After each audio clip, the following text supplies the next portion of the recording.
l'impact. Alors, on n'est pas du tout anti-chinois. Derrière ça, il y a une Chine qui est très bonne en matière d'innovation. Et ça, on est d'accord. Et donc là-dessus, on veut engager avec la Chine pour avoir des transferts de technologie dans nos pays. 2020年7月，欧盟对中国鸭肉发起反倾销調查，打響北京烤鴨之戰。7月23號，因谷歌違反數字市場法，歐盟開出史上最高的8.9億歐罰單。同一天，馮德萊恩啟動第21輪對俄制裁，14家中國企業被列入黑名單。一片混亂中，24號，美國以強迫勞動為名，宣布對歐盟、中國、日本等60個經濟體加徵關稅，同時將恰恰瓜子、七匹狼男裝、思念水餃等43家中企列入涉疆法案清單，引發輿論譁然。大家好啊，我是制裁區 UP 主星辰。最近整個藍星發成了一鍋粥，先是歐公子對中美俄同時出手，緊接着美利堅重寫對萬國宣戰詔書，中國商務部同等反制1換1。現在問題來了，各位大佬互扇嘴巴子到底圖個啥呢？今天就帶大家梳理一下這波制裁潮，看看背後的真相，以及制裁大棒真這麼好用嗎？轉發加3連，這就是制裁，聽星辰說。The U.S. is imposing new tariffs on most major trading partners. Is this a case of foul play? A dispute over this wonderful duck meat that's being used to make the Peking duck dish could further inflame EU-China trade tensions. 哈，一只鴨子你也怕？馮德萊恩，你怎麼了？ The China's export to the EU keep rising, while our market share in China keeps shrinking. And I love Europe, and I want to see Europe go good, but it's not heading in the right direction.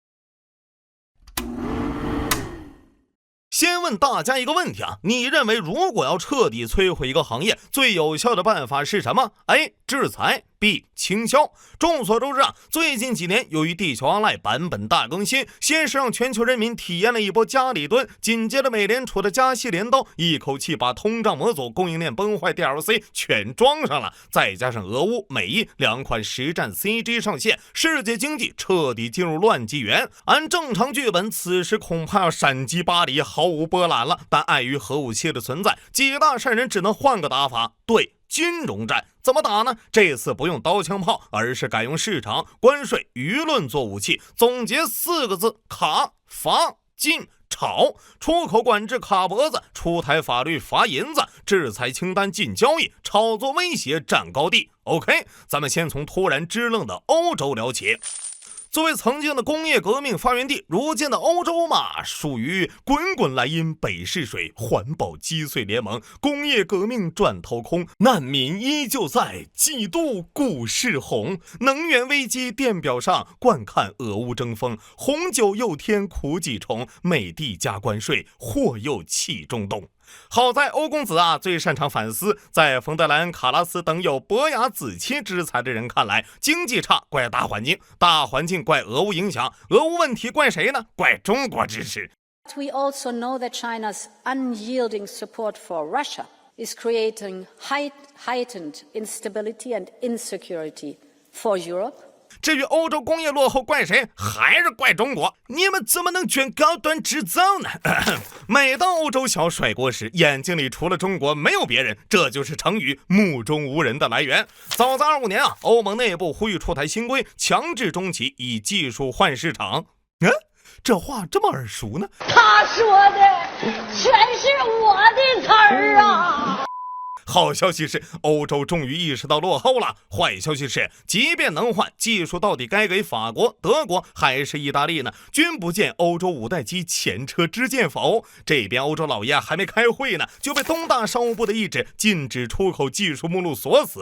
今年6月，歐盟中國商會主席又表示，對華貿易不創造價值，反而在摧毀價值。然後他就發出了倒反天罡的大清之問：幹嘛要通商呢？隨後，德國總理也號召召歐洲應該效仿廣場協議，逼迫人民幣升值。馮德萊恩嘴裡則不斷念叨對華貿易逆差已達創紀錄的每天石油。隨後幾家一合計，我歐盟自有國情在此啊，必須築起貿易馬奇諾防線，將中國高端製造擋在門外，加關稅。雖然口號震天響，但歐盟還沒江蘇13太保團結。6月 BBC 路邊社開始炒作，歐洲快看吶，中國正在大力投資摩洛哥的電動車產業，準備繞開關稅耶。馮大媽扭頭一看，打不了東大，我還打不了你摩洛哥了。然後他們就傻眼了，因為摩洛哥本來就是歐洲車企供應鏈的關鍵一環，法國雷諾、德國大眾都有工廠。而這次怒砸13億美刀進軍摩洛哥的中國電池生產商國軒高科，第一大股東啊，正是持股25%的德國大眾，這不成大水沖了龍王廟了？切！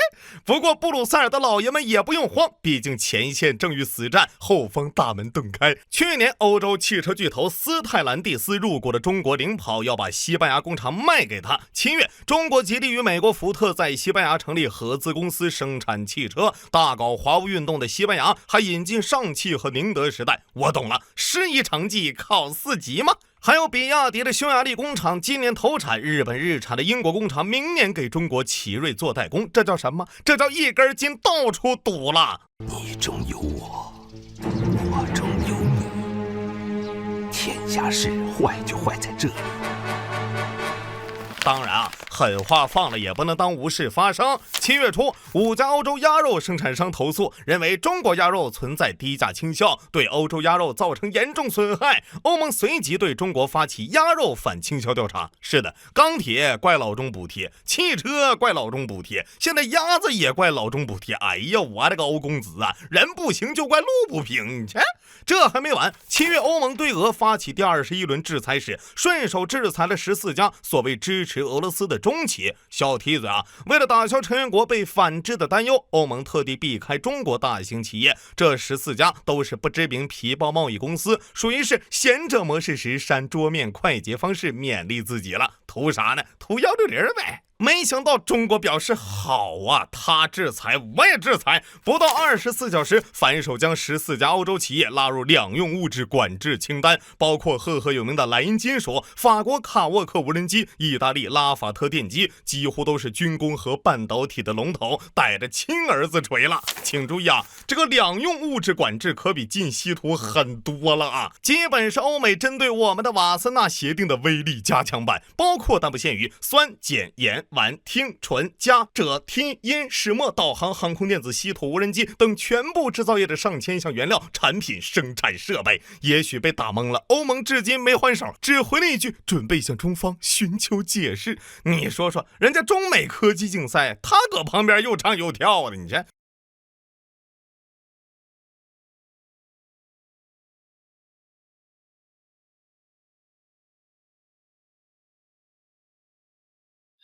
能源高漲，工業荒涼，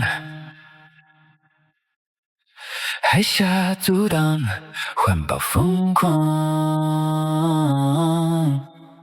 只想找一個替罪佯裝眼瞎，於是印度擁抱我傳心蕩漾，言談舉止要點狂，意識形態做主張，怎麼辦？怎麼辦？怎麼辦？到底該不該？該不該繼續這種想法？我想要制裁你，制裁你關稅，制裁你的技術，來反噬高貴，以公平的名義來譴責你，哪怕是鴨子也在名單裡。我想要制裁你，制裁你的嘴，制裁你的壟斷，來作為回饋，用罰單的對齊證明自己，假裝我是世界第3級。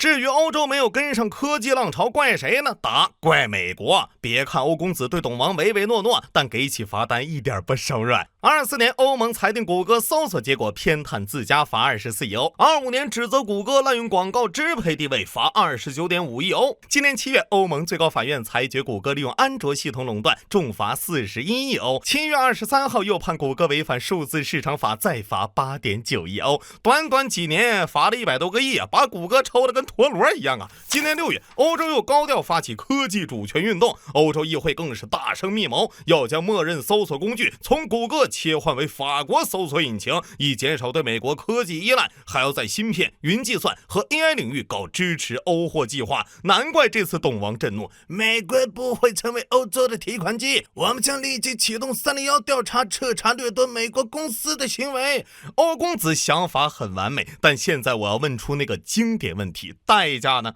其實無論加鋼鐵、汽車關稅，還是調查烤鴨罰谷歌，都是因為歐洲對中美產業競爭產生了結構性焦慮，妄圖用規則彌補落後。大人，時代變了呀！據巴黎政治學院院長研究，2008至2025年的短短17年裡，歐盟佔全球經濟份額從30%下降到17%，衰落速度是大清的3倍。經過多年去工業化，世紀初歐洲在互聯網大潮中掉隊，如今邁入 AI 時代，更是看不見身影。一起欣賞下經典笑話。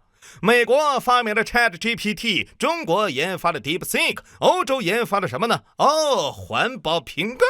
如今歐洲手上只剩下一張市場牌，即使白日夢成真，市場成功換技術，人民幣猛猛升值，谷歌不再壟斷，但北服的破產證明，新時代的歐洲想復刻華務運動，恐怕要等蘇州修的機場，恆大股票暴漲，霍金短跑得獎，高市寫真瘋搶，這下真體制問題了。而我們重拳回擊的原因也簡單，歐洲越來越壓不住內心的野蠻與貪婪，當契約精神成為顯學，再不憑實力強力干預，會出現越來越多安氏半導體。只能說鷹將的長臂管轄，誰用誰知道啊。如果說歐盟拳打東大，腳踢阿美是碰瓷是撒嬌，嘴上喊打喊殺，實則屁用沒有，那重頭戲中美互扇，本質上則是國際規則之爭。7月31號，美國重啟消停18個月的涉疆制裁，以強迫勞動為名，將43家中企增加到所謂的涉疆法案清單。來欣賞一下這份名單，恰恰、七匹狼、思念食品等等。有一說一啊，七匹狼皮帶抽人確實疼啊，可以算殺傷性武器。但怎麼着，水餃瓜子也威脅美國安全了嗎？還是說吃過都說好吃，動搖美國人民啃白人飯的信仰？我沒笑啊！不少網友紛紛調侃，肯定是擔心美國人嗑瓜子上火。要知道，他們在海外市場不能說小眾，只能說冷門。2025年，恰恰瓜子海外營收僅佔8.93%，七匹狼更誇張，海外營收足有781萬元，佔總營收高達0.25%。這倆失去海外市場不亞於一條魚沒了自行車啊！但說笑歸說笑，美國制裁的從來不在瓜子本身，而是它背後的新疆原料。為啥制裁恰恰？因為新疆是我國第2大向日葵產業基地，僅恰恰的阿勒泰葵花園年產優質葵花籽原料1200噸。為啥制裁思念呢？因為新疆是我國重要的糧食基地之一，小麥產量佔全國約10%。更無恥的是，美國國土安全部傲慢的在江果果、喀什奧都糖業等數十家被制裁的新疆企業的制裁理由一欄寫着：從新疆採購原料。你沒看錯啊，新疆企業買個新疆原料被制裁，我相信看到這裡的人都會懷疑美國失了智啊！制裁真正的目的也不是經濟封鎖，而是政治表態。老美要向全球供應鏈釋放訊號，任何公司敢用新疆原料，他便動用國家機器讓其受限。所以新疆問題啊，從來不是什麼勞動自證沒用，沒人在意溜子吃幾碗粉。我們也不得不承認啊，這一招很有殺傷力。以新疆棉為例啊，2021年在美國威懾下，某 M、某客等國際頭部品牌紛紛棄用。雖然國家一直給棉農提供各種補貼，雖然不少國貨力挺新疆棉，但由於缺乏品牌效應，新疆棉整體種植利潤較低，即便有碾壓美國的棉花產量，仍面臨物美價虧的困境。這些影響都會傳導給棉農。可以看一下 Chris 與復旦大學中國研究院研究員的連麥視頻。而抵着新疆棉的外企呢，2026某迪大中華區第2季度營收9.5 2.5億歐，連續13個季度上漲。某庫2026財年集團收益與利潤創歷史同期新高。互聯網的記憶是短暫的呀。除了零食，本輪制裁涵蓋醫藥、能源、交通、服裝、番茄等農產品，天山鋁業等有色金屬供應鏈。至此，涉疆清單企業數增至187家。這是一場精心設計對所有新疆產業集群的全面絞殺。這項還只是一個縮影。新疆耕地約1.06億畝，糧食播種面積4440萬畝，總產466億斤，已經從印象中的荒漠戈壁一躍成為西部糧倉。累計探明煤炭量居全國第2，風能資源全國第2，新能源裝機超1.6億千瓦，全年江電外送電量超1400億千瓦時，覆蓋全國22個省區市。這裡就是我們大後方的原料寶庫。美國之所以這樣做，就是以威懾大棒毀掉新疆人的生計，而貧窮是滋生恐怖主義的土壤。想要挫敗陰謀，除了國家層面的一帶一路提振內需的大戰略，更重要則是發展國貨，建立新疆自己的品牌，進而融入全国大市場，擺脫原料生產的低端內卷，讓每一分錢都能進到中國人自己的口袋。雖然前路艱難，但以生產建設兵團為代表的新疆人民正在積極探索。還記得之前新疆成為水產大省的新聞嗎？這次被制裁的天運有機農業公司正是新疆海鮮的龍頭品牌。如今三文魚年產1.2萬噸，除了三文魚片，他們還搞了三文魚泰鴉片糖果。可惜呀，被制裁半個月前，世界廚師聯合會副主席剛剛出任天運三文魚全球品牌大使，正準備將新疆三文魚推廣全世界。還有以40萬元起家的江果果，主要業務是將新疆特色水果制成零食賣到全國，2023年銷售額幹到3.5億，還發展了146戶果農成為股東，帶動3500名農民就近就業。新疆有句諺語，狗在吠叫，駝隊依然前行。從 AI 到瓜子，美國試圖將所有東西都裝進國家安全的筐裡，築起小院高牆。這招對四分五裂的歐洲或許有用，但對坐擁全產業鏈的第一工業大國中國來說，無異於狠踹鈦合金鋼板。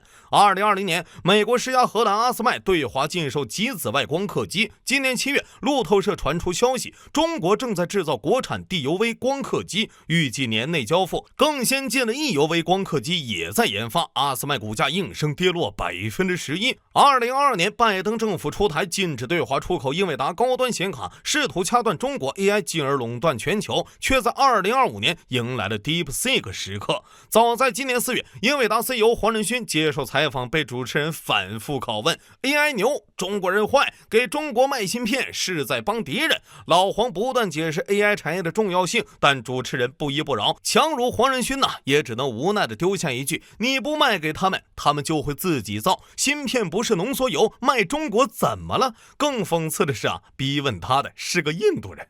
2026年7月，月之暗面推出最新的 2.8 萬億參數開源大模型 Kimi K3， 與 ChatGPT 性能相當，但價格低得多。半導體、碳纖維、盾構機、空間站，中國人民的奮鬥歷史無數次證明，卡脖子是卡不住的。所有的枷鎖最終都會成為我們突破桎梏的磨刀石。中國人追求美好生活的夢想不可阻擋。Export controls on the technology that is relevant to making the most advanced DRAM, right? We have all kinds of export controls on China for... We're not enriched uranium. Is that something where we want to minimize China's ability to get there first? We want the United States to be ahead.